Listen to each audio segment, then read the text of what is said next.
Good morning दोस्तों। जैसा कि मैंने कल आप लोगों को बोला था कि अब आपको fire and safety, fire technology और इंडस्ट्रियल सेफ्टी के अलग अलग क्लासेस आपको यूट्यूब पे जाने लगेगा। इसीलिए बार बार आपसे कह रहा हूँ कि चैनल को सब्सक्राइब कीजिए ताकि सारे वीडियो आपको प्रॉपर मिल सकें। तो आज मैं फायर का फर्स्ट चैप्टर शुरू कर रहा हूं, यानी आग। आग से आज आपका पहला चैप्टर स्टार्ट होने जा रहा है। धीरे धीरे करके इसको आपको सारे चैप्टर मिलने लगेंगे। तो चलिए आज से स्टार्ट करते हैं। देखिए, अक्सर होता क्या है, जब आप लोग इंटरव्यू के लिए जाते हैं तो इंटरव्यू में आपसे जैसे ही उनको पता चलता है कि आप फायर के इंटरव्यू के लिए आए हो तो तुरंत उनका एक पहला क्वेश्चन, डायरेक्टली आपसे एक पहला क्वेश्चन होता है कि आग क्या है, आग क्या होता है। तो इसका सही जवाब क्या है कि आग एक रासायनिक क्रिया है। इसमें दहन में तीन चीजों की आवश्यकता होती है: हीट, फ्यूल और ऑक्सीजन। हीट, फ्यूल और ऑक्सीजन। और इससे दहन में तीन चीजें निकलती हैं: लाइट, स्मोक और हीट। ये तीन चीजें इससे निकलती हैं। बस ये आपका सीधा सीधा जवाब होगा कि आपको जलने के लिए तीन चीजों की आवश्यकता है, इससे तीन चीजें निकलती हैं। ठीक है। मेन चीज आपसे कहीं कहीं थोड़ा सा इंटेलिजेंट लोग होते हैं, वहां पे कुछ क्वेश्चन कर जाते हैं कि आग एक रासायनिक क्रिया है। आपने ऐसा क्यों बोला? रासायनिक क्रिया कैसे? तो देखिए, पदार्थ में जब क्रिया होती है दो प्रकार की होती है: एक भौतिक क्रिया और एक रासायनिक क्रिया। एक भौतिक क्रिया और एक रासायनिक क्रिया। अब आप पूछेंगे कि सर ये भौतिक क्रिया क्या है? तो भौतिक क्रिया क्या होती है? जब दो या दो से अधिक चीजों को मिला करके एक नई चीज बनाई जाती है और उसको पृथक करके फिर से वापस उसी अवस्था में लाई जा सकती है। वापस उसी अवस्था में लाई जा सकती है तो वो होता है भौतिक क्रिया। और यदि दो या दो से अधिक चीजों को मिला करके एक नई चीज बनाई जाए और उसको फिर से वापस न लाई जा सके तो वो होता है रासायनिक क्रिया।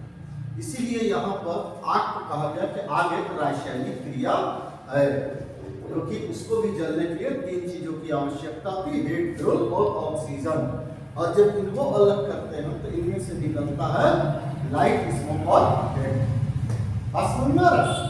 तो इस तरह से आपको प्रॉपर पूरा जवाब होगा आग क्या। चलिए थोड़ा सा आगे बात करते हैं। Triangle of fire, triangle of fire यानी आग का त्रिभुज। आग का त्रिभुज। देखिए, जिस प्रकार त्रिभुज की तीन भुजाएं, यदि इनमें से एक भुजा को हटा दिया जाए तो वह त्रिभुज नहीं रहेगा। इसी तरह आग को जलने के लिए तीन चीजों की आवश्यकता होती है। तीन चीजों की आवश्यकता होगी: हीट, फ्यूल और ऑक्सीजन। हीट, फ्यूल और ऑक्सीजन। यदि इनमें से किसी एक को हटा दिया जाए तो आग क्या होगी? बुझ जाएगी। तो ऐसी स्थिति में क्या होता है? आग बुझ जाती है। तो इस पूरे पैटर्न को हम लोग फायर ऑफ ट्रायंगल यानी एक त्रिभुज के माध्यम से समझा सकते हैं, जिसको फायर ऑफ ट्रायंगल कहा जाता है। ठीक है। चलिए थोड़ा सा आगे बात करते हैं। कहीं कहीं आपसे ऐसा भी पूछा जा सकता है कि अच्छा चलिए, जैसा आपने कहा कि आग को जलने के लिए तीन चीजों की आवश्यकता: हीट, फ्यूल और ऑक्सीजन। चलिए इसी पर बात कर लेते हैं। जरा सा ये बताइए, एक कागज का टुकड़ा एक मैदान में रखा, तो कागज का टुकड़ा क्या है? फ्यूल। और उसके चारों तरफ फैली हुई हवा क्या है? ऑक्सीजन। और यदि उसमें सूर्य का प्रकाश पड़े, उसके ऊपर सीधा सीधा सूर्य का प्रकाश पड़े तो क्या है? हीट। अब यहां पर बताइए, तीनों चीजें मिल गई: हीट, फ्यूल और ऑक्सीजन। तो क्या करते हैं? कागज में आग लग जाएगी? आपको क्या लगेगा? कागज में आग लगेगा? तो आपका शायद जवाब होगा कि नहीं, नहीं जल सकता। तो तो जैसा कि स्टार्टिंग में आपने बताया कि आपको जलने के लिए 3 चीजों की आवश्यकता होती है, हीट, फ्यूल और ऑक्सीजन, है ना। तो यहाँ पर एक चीज जानते रहिए, किसी भी पदार्थ में सीधे आग नहीं लगता, किसी भी पदार्थ में सीधे आग नहीं लगता जब तक कि वह उसमें से वाइब्रेशन ना हो, उसको इतना हीट दिया जाए, इतना हीट दिया जाए कि वह फ्यूल वाइपर में कन्वर्ट होने लगे, उसमें चेन रिएक्शन होने लगे। तो यही चीज फ्यूल का वाइपर में कन्वर्ट होना ही चेन रिएक्शन कहलाता है। इसको साधारण भाषा में आप कह सकते हैं कि आग का चतुर्भुज, ये आग का चतुर्भुज है। तो सीधा सीधा एक बात समझ लीजिए कि आग जो है सीधे नहीं लगती, कोई भी फ्यूल में तब तक आग नहीं लगेगी जब तक कि उसमें चेन रिएक्शन ना हो, ठीक है। तो यही चीज है आपका चेन रिएक्शन। तो देखिए इसके चेन रिएक्शन के 4 फैक्टर होते हैं, ऑक्सीजन, हीट, फ्यूल और केमिकल चेन रिएक्शन। ये 4 फैक्टर होना जरूरी है आपके लिए, ठीक है। चलिए अब मेन बात पर बात कर लेते हैं, आग कितने प्रकार की होती है। देखिए जब तक आप लोग इस पे नहीं थे, जब तक आपने जनरली आग को देखा जलता हुआ, तो आपने क्या देखा, बस ऐसे लाल पीले लौ निकलते रहे, है ना। ये लाल पीला लौ निकलेगा, थोड़ा बहुत ज्यादा होगा तो नीचे नीला निकल जाएगा, बस यही आग है। अभी तक तो यही जानते रहे। लेकिन चलिए अब थोड़ा सा इस चीज को समझने की कोशिश करते हैं कि नहीं, आग के भी प्रकार होते हैं।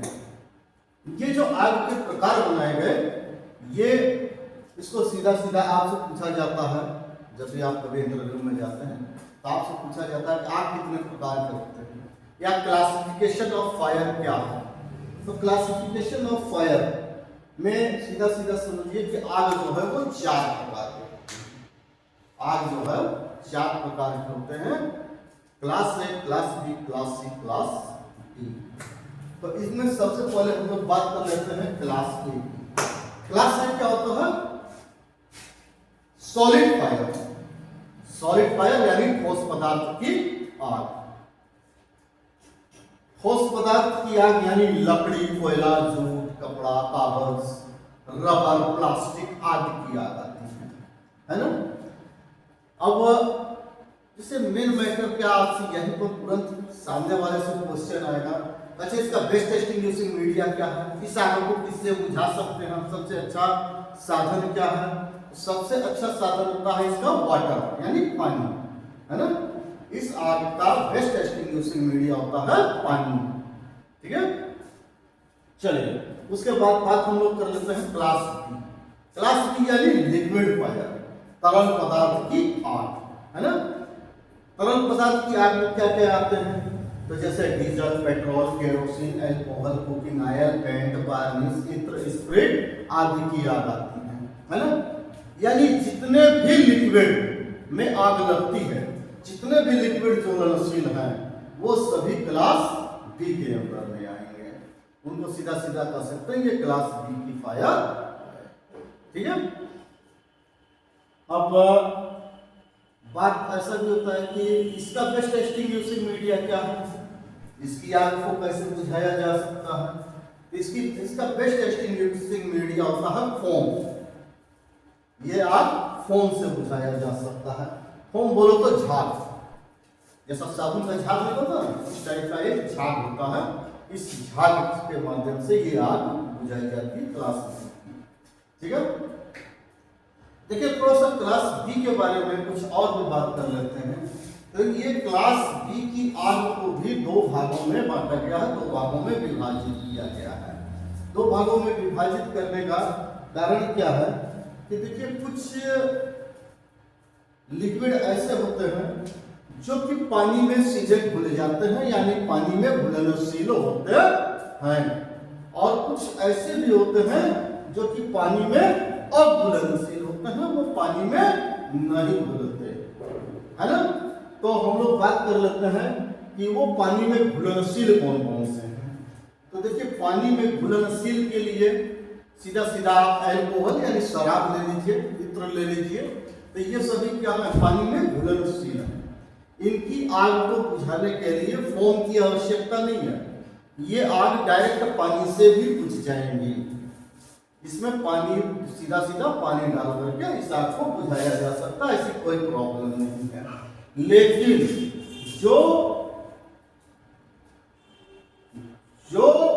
पानी में अघुलनशील है, जो पानी में अघुलनशील तरल पदार्थ हैं, उनकी आग को फोम से नहीं बुझाना है, उनकी आग को फोम से ही बुझाना है, पानी से नहीं बुझाना है। वहां पर आप फोम का यूज कर करके इस आग को बुझा सकते हैं। क्यों? और इसमें विशेष ध्यान रखना है कि पानी से क्यों नहीं बुझाना है। तो पानी से न बुझाने का कारण क्या होता है कि ये इसका घनत्व तो क्या होता है, पानी से अधिक होता है। पानी से तरल पदार्थ का घनत्व कम होगा, पानी का घनत्व अधिक होगा। तो ये तरल पदार्थ क्या होंगे, जैसे ही हम पानी इस आग पर डालेंगे तो पानी क्या होगा, नीचे बैठने लगेगा। पानी नीचे बैठने लगेगा और आग ऊपर की तरफ आने लगेगी। ऐसे कंडीशन में क्या होगा कि ये आग धीरे धीरे पूरा फैल जाएगी,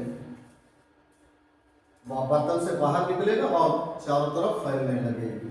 ये बुझने के बजाय आग और ज्यादा भड़क जाएगी। तो कभी भी इस तरह की गलती नहीं करना है। क्लास बी की आग पर पानी का उपयोग नहीं करना है ना। चलिए, तो अब यहां तक तो बातें समझ में आई। अब हम लोग बात कर लेते हैं क्लास सी। देखिए क्लास सी क्या है, यानी गैस पर, यानी ज्वलनशील गैसें। जितनी भी ज्वलनशील गैसें, जितनी भी गैसें ज्वलनशील हैं, उदाहरण के तौर पर मान लीजिए LPG, acetylene, CNG, propane, butane, ये सब जिन गैसों में आग लगती है, ये सारी गैसें क्या हैं, ज्वलनशील गैसों में आती हैं। तो ये ज्वलनशील गैसों की आग को हम सीधा सीधा कह सकते हैं कि ये क्लास सी की आग है। ठीक है, अब हम लोग बात कर लेते हैं इसका बेस्ट एक्सटिंग्विशिंग मीडिया क्या है। तो बेस्ट एक्सटिंग्विशिंग मीडिया डीसीपी और CO2। डीसीपी यानी ड्राई केमिकल पाउडर और CO2 गैस, इन दोनों के माध्यम से इस आग को बुझाया जा सकता है। इसमें बेस्ट यही होता है। अब उसके बाद एक आग और आती है क्लास डी, यानी चौथा है क्लास डी। इसके अंदर समस्त प्रकार के मेटल की आग आती है ना, मेटल या मेटलिक पाउडर, इनमें आग लग जाए तो सीधा सीधा कह सकते हैं कि ये क्लास डी की आग है। जैसे कि मैग्नीज, जिंक, एल्युमिनियम, ऐसे बहुत सारे मेटल हैं, जितने भी मेटल आप जानते हैं, यदि इनमें आग लगती है तो सीधा सीधा कहिए कि ये क्लास डी की आग है। ठीक है, अब थोड़ा सा इस क्लास डी के बारे में एक चीज बात कर लेते हैं। तो देखिए क्लास डी की आग को बुझाने के लिए सबसे अच्छा साधन क्या होता है, TEC पाउडर। जैसे कि बाकी में आप पूछा क्या है कि बेस्ट एक्सटिंग्विशिंग मीडिया क्या है, तो यहाँ इसका best extinguishing media TEC powder. TEC powder बोलो तो टर्सरी यूटेटिक क्लोराइड, ये एक पाउडर है। अब इसकी जगह पर कुछ जगह हल्के आग है तो वहां पर हम सूखी रेत, लाइम, स्टोन चाक पाउडर इत्यादि इन सब का भी उपयोग कर सकते हैं।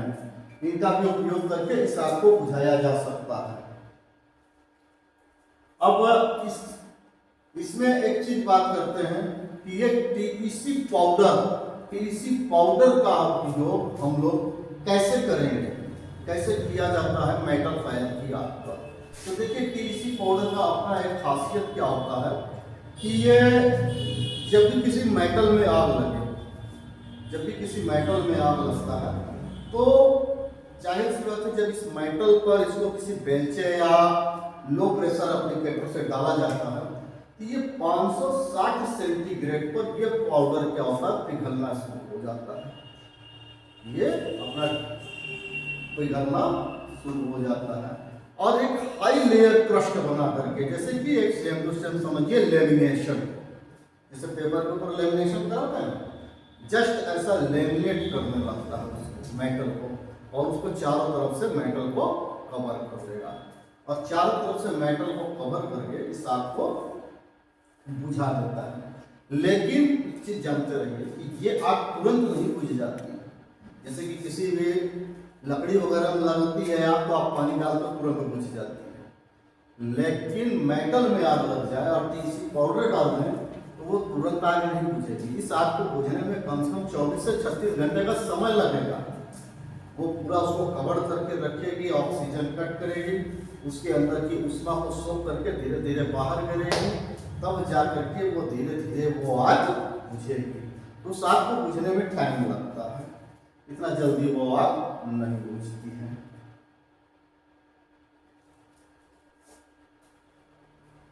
तो एक क्वेश्चन और हो जाता है बीच में कि मेटल की आग सब पे, मेटल की आग को क्या पानी मार सकते हैं, इसमें पानी का उपयोग किया जा सकता है?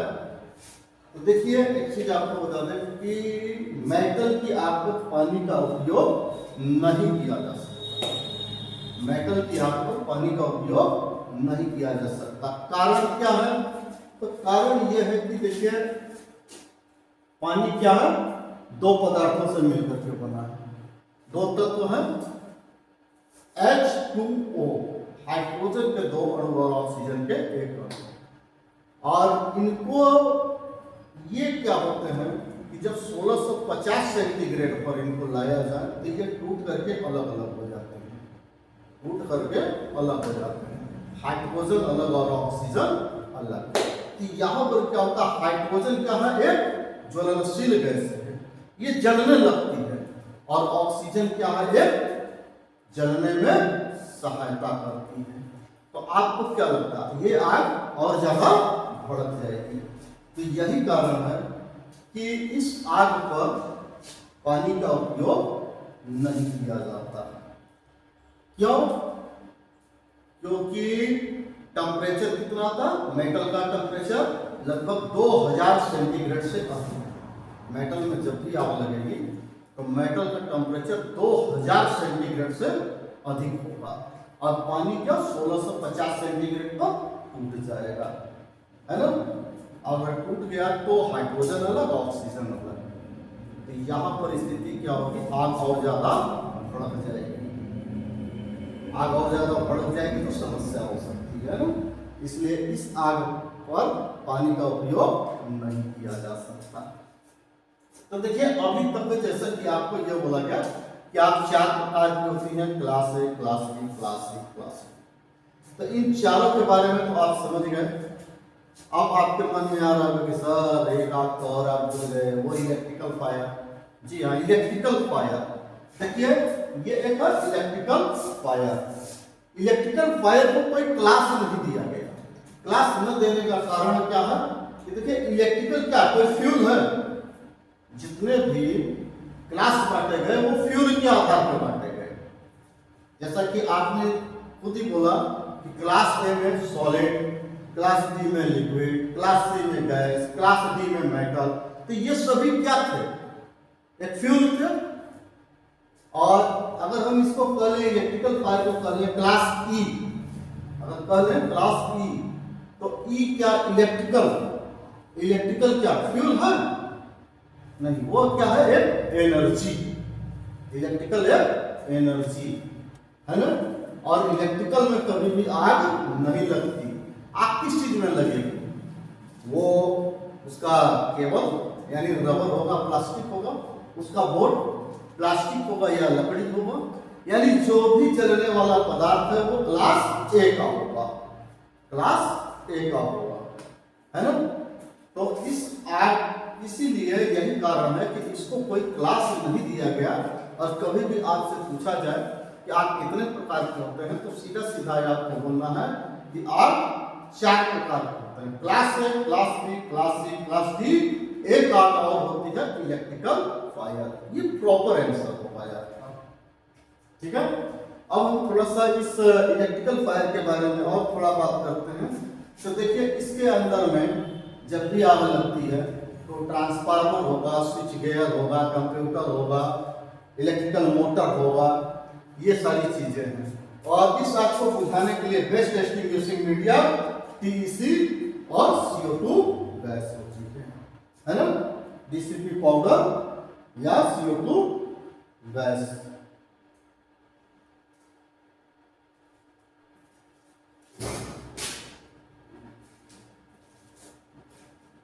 देखिए एक सवाल ये होता है कि क्या बिजली की आग पर हम लोग पानी का उपयोग कर सकते हैं? अक्सर ये इंटरव्यू वगैरह में ज्यादातर करके ये क्वेश्चन किया जाता है कि अगर इलेक्ट्रिकल फायर है तो उसमें क्या पानी का उपयोग किया जा सकता है? तो ये समझिए कि पानी का उपयोग नहीं किया जा सकता है। तो ऐसा क्यों? इसलिए कि पानी क्या है? आग का सुचालक है ना, यानी सुचालक और कुचालक, पदार्थ के दो गुण होते हैं, सुचालक और कुचालक। सीधी सी बात समझिए, सुचालक किसको कहते हैं? जिसमें ऊष्मा एक सिरे से दूसरे सिरे पर प्रभावित हो वो सुचालक, और जिसमें ऊष्मा एक सिरे से दूसरे सिरे पर प्रभावित न हो, यानी एक सिरे से दूसरे सिरे पर न जा सके, वह है कुचालक। तो यहाँ पानी जो है वो सुचालक है, इसमें ऊष्मा जाएगी यानी बिजली जा सकती है। तो यहाँ पर अगर हम इलेक्ट्रिकल फायर है और उस पर पानी सीधा सीधा मारे जेट बना करके, तो ये उसका शॉक हमें मार सकता है। इसीलिए इस पर क्या करते हैं? पानी का उपयोग नहीं किया जाता है। ठीक है, अब कभी कभी थोड़ा सा कुछ जिद्दी टाइप का इंटरव्यू लेने वाले बैठ जाते हैं, वो थोड़ा सा आपका कॉमन सेंस देखने के चक्कर पड़ते हैं, आपके सामने अजीब सा सिचुएशन खड़ा कर देंगे। मान लीजिए ऐसा कुछ भी नहीं है, मेरे पास कोई DCP नहीं है, कोई CO2 नहीं है, कोई बालू नहीं है, कोई मिट्टी नहीं है, सिर्फ मेरे पास पानी ही है और मैं पानी ही मार करके आग बुझाऊंगा। इलेक्ट्रिकल फायर की आग मैं पानी ही मार करके बुझाऊंगा। तो आप बताइए कैसे बुझाएंगे? तो देखिए आप कह सकते हैं कि जी सर बिल्कुल बुझा सकते हैं, पानी मार करके भी इस आग को बुझा सकते हैं, लेकिन ध्यान रखना चाहिए, इसमें सावधानी रखनी है कि पानी को तोड़ तोड़ करके मारना है, सीधा अपने तक जेड नहीं बनने देना है। अगर सीधा अपने तक जेड बनने देंगे तो शॉक मार देगा। जैसे कि उदाहरण के तौर पे मान लीजिए कि कहीं आग लगी है स्विच बोर्ड वगैरह में, तो पानी को मग्गे में भर करके सीधा उसके ऊपर फेंक दिया जाए, तो वो हमारे साथ सीधा सीधा जेट नहीं बनेगा और हमें शॉक नहीं मारेगा। तो उसका यह तरीका होता है कि पानी से भी बिजली की आग बुझाई जा सकती है। ठीक है, तो यहाँ पर बहुत कंफ्यूज होने की जरूरत नहीं है। अब एक चीज और थोड़ा सा बात कर लेते हैं कि जैसा अभी आप लोगों ने ये बोला था कि पानी की आग को बुझाने के इलेक्ट्रिकल की आग को बुझाने के लिए CO2 और DCP का उपयोग किया जाता है। तो यहाँ पर एक चीज समझिए कि देखिए इलेक्ट्रिकल इक्विपमेंट जैसे कि कंप्यूटर हो गया, स्विच गियर हो गया, स्विच पैनल हो गए, सर्वेयर पैनल हो गया, इन सभी में अगर आग लग जाए तो वहां पर क्या DCP पाउडर का उपयोग करके आग बुझाई जा सकती है? तो यहाँ पर है कि नहीं, DCP पाउडर का उपयोग करके उस आग को नहीं बुझाया जा सकता। कारण क्या है कि देखिए अगर आप थोड़ी सी किसी ट्रांसफार्मर या स्विच पैनल या थोड़ा केबल वगैरह में लगा होगा, आप क्या करेंगे? DCP पाउडर मार देंगे।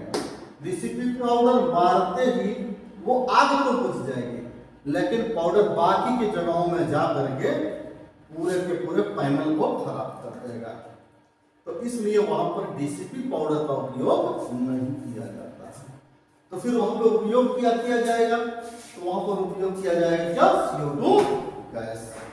CO2 गैस एक ऐसी गैस है, इसका उपयोग करके इस आग को बुझाने से क्या फायदा होगा कि ये बड़े आराम से तंग जगह पर चली जाएगी, आग को आराम से बुझा देगी और बुझाने के बाद ये अपना वहां पर कोई भी अवशेष नहीं छोड़ेगी और हवा में उड़ जाएगी, है ना। यानी इससे किसी भी तरह का इलेक्ट्रॉनिक्स पार्ट्स पे किसी भी तरह का कोई नुकसान नहीं होगा। तो ये चीज हमेशा ध्यान रखना है। जैसा कि आपको ये बताया तो गया कि इलेक्ट्रिकल फायर पर DCP का उपयोग कर सकते हैं, CO2 का उपयोग कर सकते हैं, लेकिन ध्यान रखना कहाँ पर CO2 कर सकते हैं और कहाँ पर DCP कर सकते हैं। ठीक है, इन चीजों को थोड़ा सा ध्यान में रख करके इस काम को करेंगे। ठीक है, तो ये आपका पूरा पहला चैप्टर रहा। बहुत बहुत धन्यवाद आप लोगों को। अब इसके बाद कल आपको सेफ्टी का पहला चैप्टर मिलेगा और सेफ्टी का पहला चैप्टर भी देखते रहिए। अब लगातार फायर और सेफ्टी में ऐसे एक एक करके चैप्टर आपको मिलते चले जाएंगे और बहुत जल्दी 1 से 1.5 महीने के अंदर आपको बुक भी अवेलेबल होगी, बुक भी मिलेगी। जिनको जब बुक की जरूरत हो डायरेक्ट कॉल करिएगा, बुक भी आपको भिजवा दिया जाएगा। ठीक है, चलिए ठीक है, आज के लिए इतना ही, धन्यवाद।